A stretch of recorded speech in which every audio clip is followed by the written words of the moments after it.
The Radio What Studios, and this is my podcast. What? Oh, I need to switch the scenes. It's What Makes You Smarter.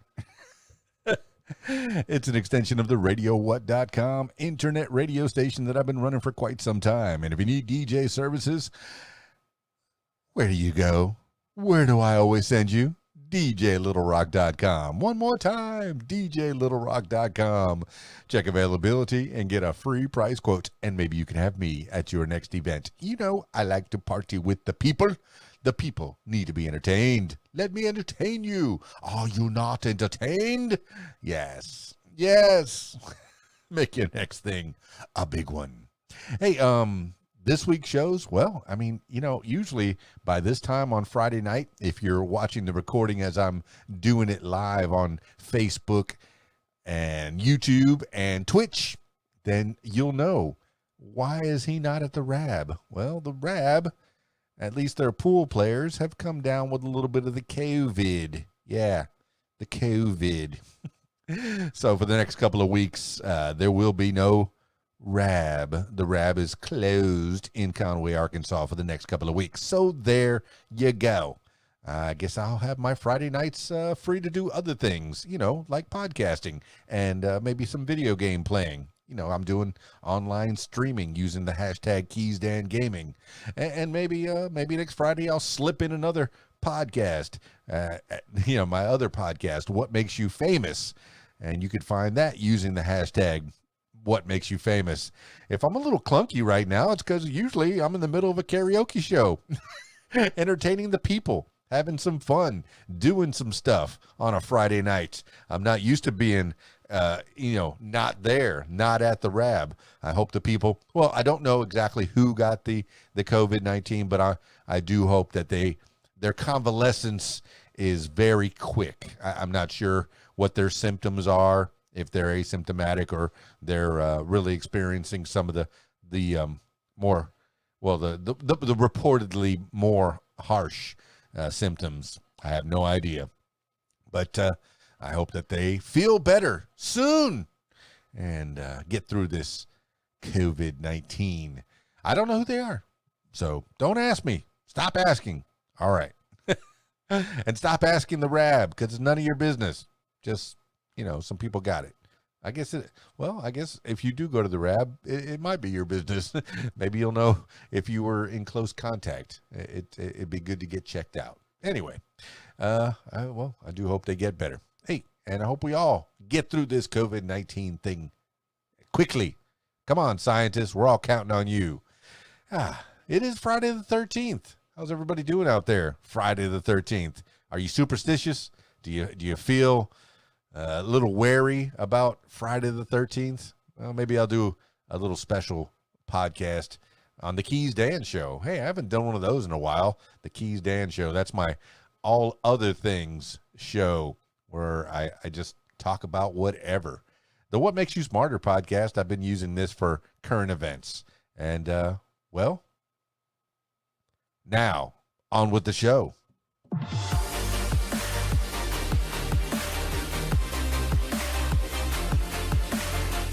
Hey, make sure you stay tuned till the end. I have a special treat. Somebody sent me something, and I'm going to open it up for you at the end of this podcast. I'm kind of excited. All right. Today on the program, 10 things you need to know today for Friday, November 13th, 2020. 10 things you need to know today. Number 1, U.S. reports more than 160,000 new coronavirus cases. U.S. public health officials reported 164,405 new coronavirus cases on Thursday, smashing the previous single-day record set on Wednesday. Thursday was the first day since the pandemic began where the country has seen more than 150,000 new infections. It was the 8th straight day with more than 100,000 cases. Hospitalizations for COVID-19 rose to 67,096, also a record, according to the COVID tracking project.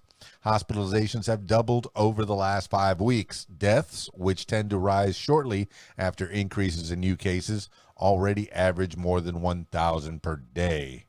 Numerous state and local governments are tightening restrictions on public and private gatherings to curb the virus's spread. Quote, "We're running out of time and we're running out of options," end quote, said Illinois Governor.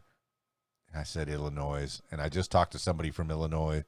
Illinois, there's no noise in Illinois, said Illinois Governor J.B. Pritzker, Democrat. This is according to the New York Times. Number 2, Biden wins Arizona, adding to Electoral College lead.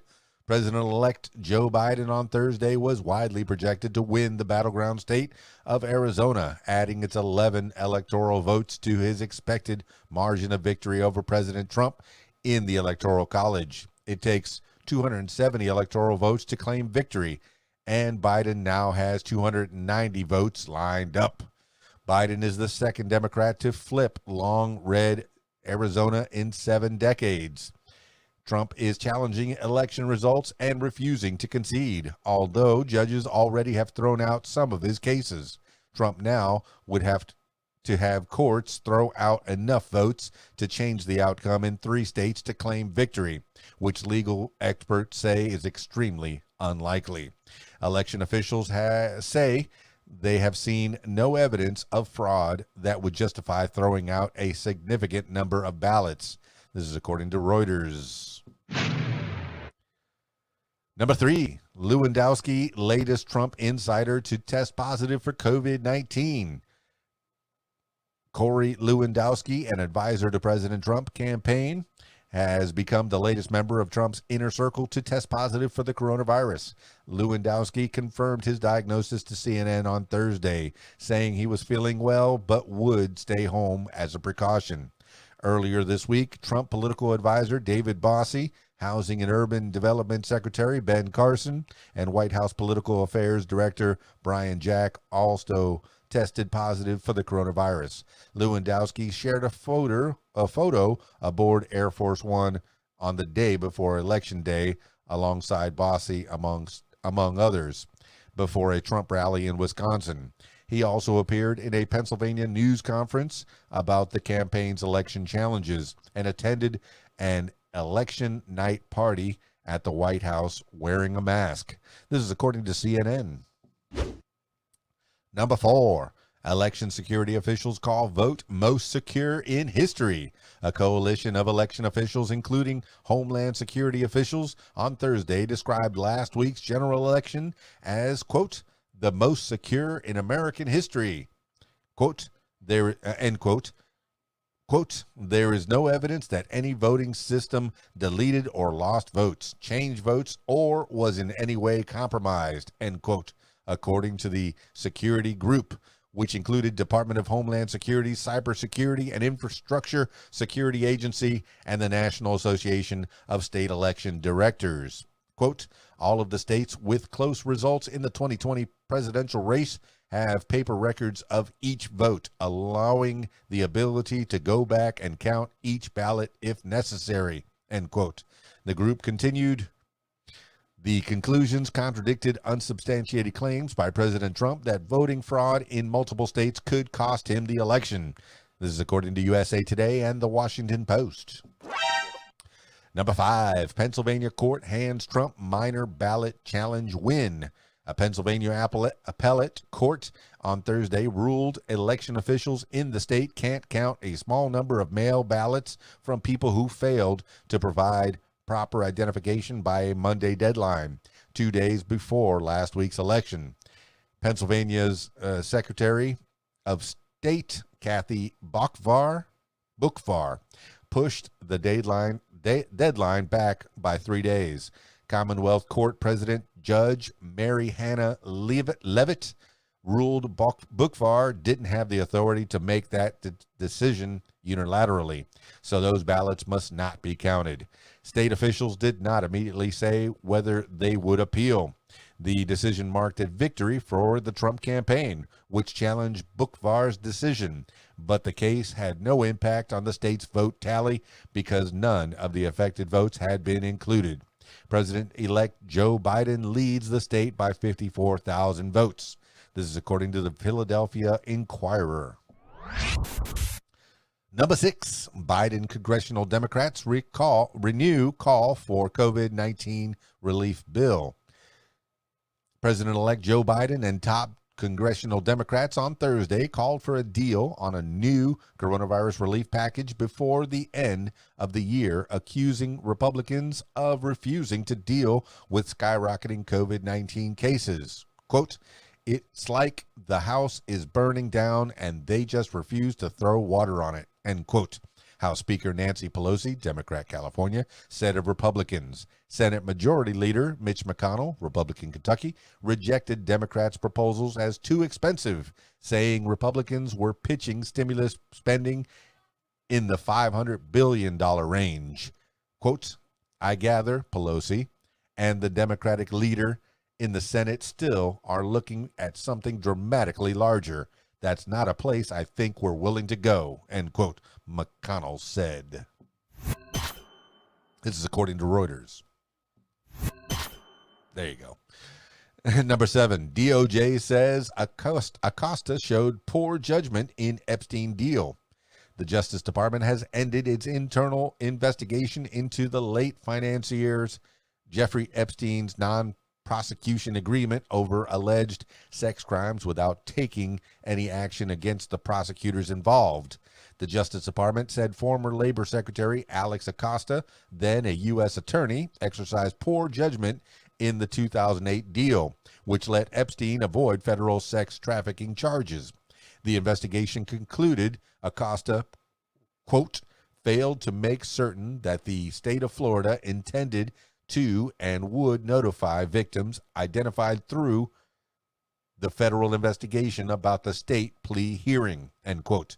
The DOJ concluded Epstein's victims, quote, "were not treated with the forthrightness and sensitivity," end quote, "they deserved." This is according to Reuters.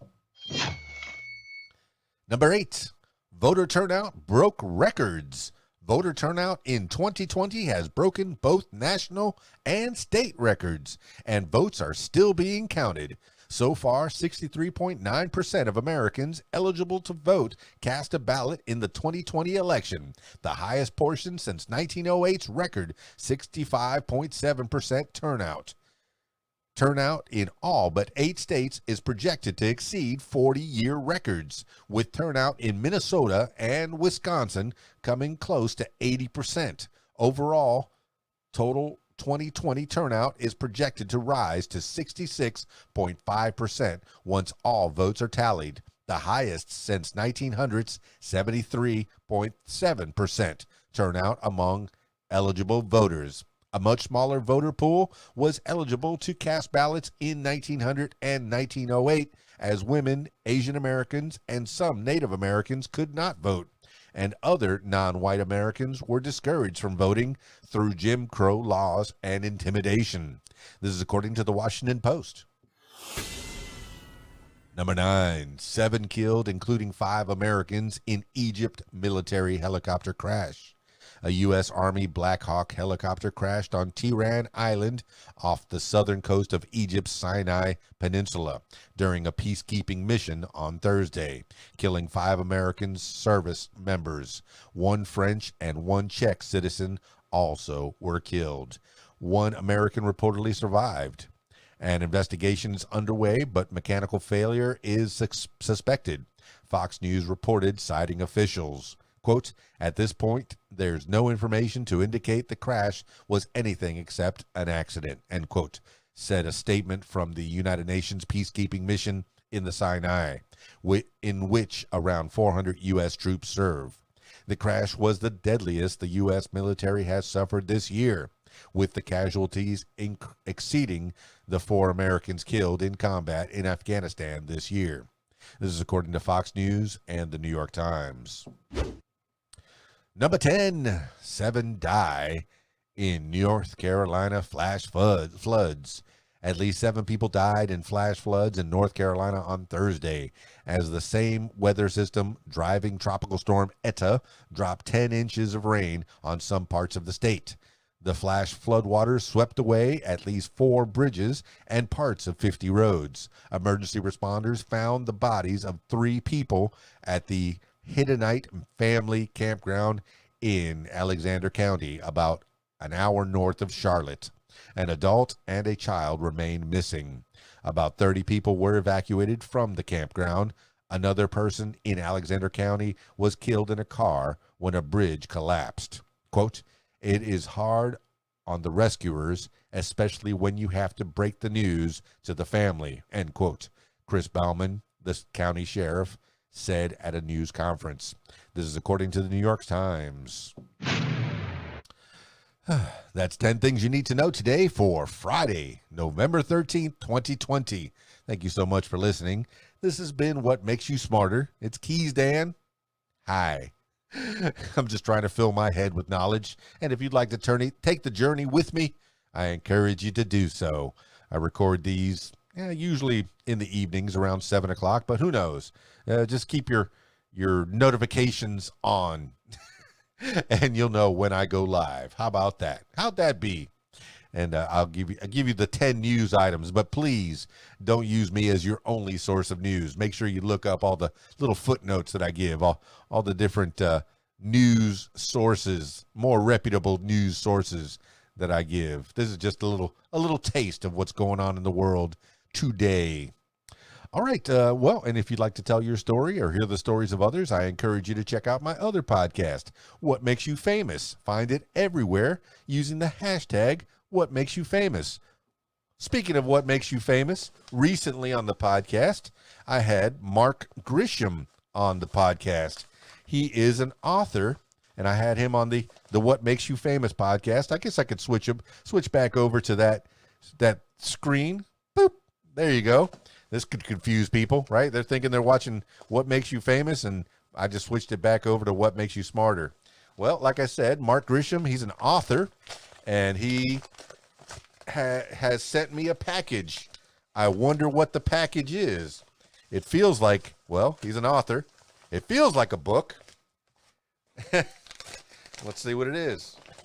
Well, it is a book, and it's not just a book. It's 2 books. Okay. Well, he wrote he writes about the Civil War. Mark Grisham. He writes about the Civil War, and he wrote 2 books about the Civil War, and apparently he sent me both of them, and I appreciate that so much. The first one is Bedlam South. Now, during the podcast, he told me a little bit about what Bedlam South is, by Mark Grisham. He says it's set in the Civil War, but it's set in like an insane asylum. It talks about mental health in the Civil War. Let's read the blurb on the back here. It says, with the Civil War approaching. Oh, okay. This is just before the Civil War. With the Civil War approaching its ultimate conclusions, Dr. Joseph. Oh, okay. This is during the Civil War. Okay.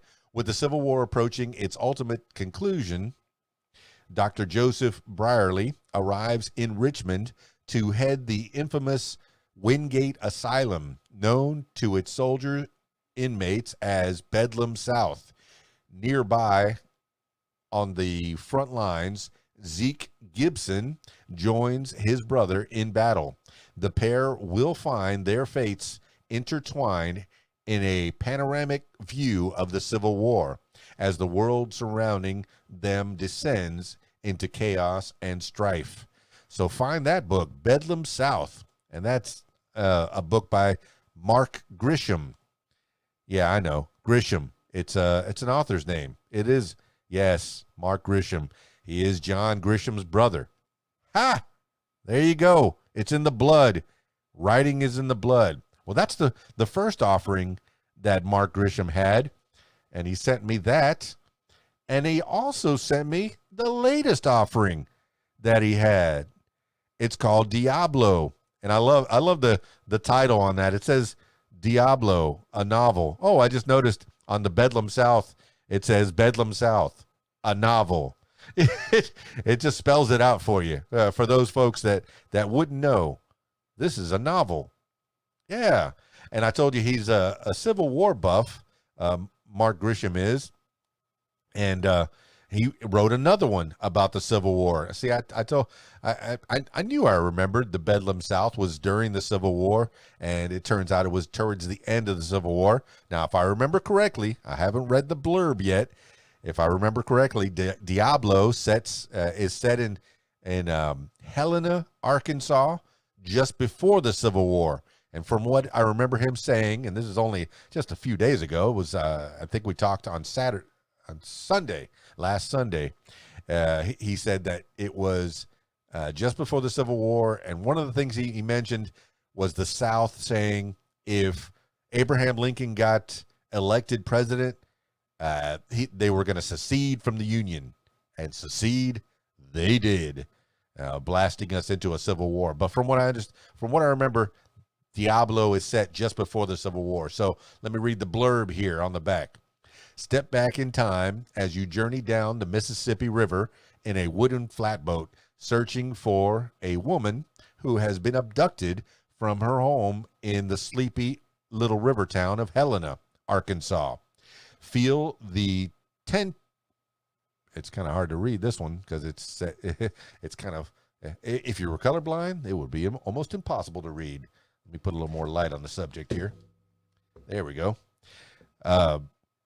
Feel the tension of an impending civil war among the citizens as the forthcoming presidential election that will send this young country into total chaos.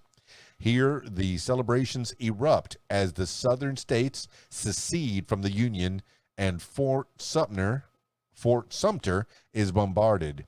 Watch as the defenseless city of New Orleans prepares for an invasion up the Mississippi River from the Union Navy, which cannot be stopped. Imagine the feelings of a young man who is searching for a wife he really does not want to find and falls in love with a woman he cannot have. Fate will make the ultimate decision. Woo! Woo! Oh my goodness, that one just takes me right in. I think I'm going to start reading the Bedlam South book, since it was his first offering, and Mark Grisham's first offering, Bedlam South. And then I'll read Diablo, Mark Grisham's newest offering, latest offering. So, yeah, 2 books from Mark Grisham. I appreciate that so much. 2 books. Now I need to learn how to read. No, and I know during the podcast, I asked him if there was an audio version, and on his website, it says there's an audio version. And I asked if he read the audio version, and he said, nope.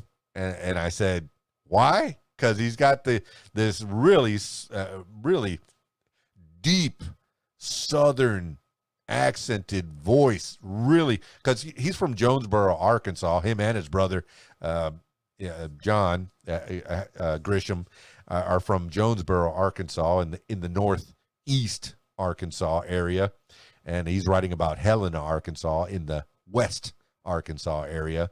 He's living now in Memphis, if I'm not mistaken. Oh my goodness! But thank you, Mark Grisham. I appreciate that little presence. Yay! See, good things do come to good people. You know, you do nice things for people and promote them, and I like getting them on the podcast and learning about stuff. And he talked a lot about his writing style and his writing process. And I encourage you, go back into the feed of the What Makes You Famous podcast, and you can either go to the YouTube channel, youtube.com/user/KeysDan, or you can find me find the audio version wherever you find podcasts using the hashtag What Makes You Famous, and look up Mark Grisham. Yeah. And read his books, and find his books everywhere. You can find those on Amazon and Apple, and I don't know, wherever you buy books. mostly Amazon. I guess Amazon's the one that are selling books now. But yeah, I got some hardcover books. Now I got to get to reading. But I'm going to play some video games first. I'll probably do some reading on Sunday. How about that? Yeah. Thank you, Mark Grisham. Thank you for being on the program on the What Makes You Famous podcast. And thank you for the books, Mark Grisham. All right. Well, I guess that's it for, well, let me switch back over to the What Makes You Smarter scene. Boop. As you can see, I like changing scenes on my little broadcast software. So this has been What Makes You Smarter. And yes, I jammed a little box opening there, a little unboxing or unbagging of some prizes that I got from a recent podcast. I appreciate that so much. Well, if you notice behind me, I have the poster from Red Iris. That's another podcast that I did. And there's a record album from Billy Craone. That's another podcast that I did. And a podcast, a little CD from Paulie Lane.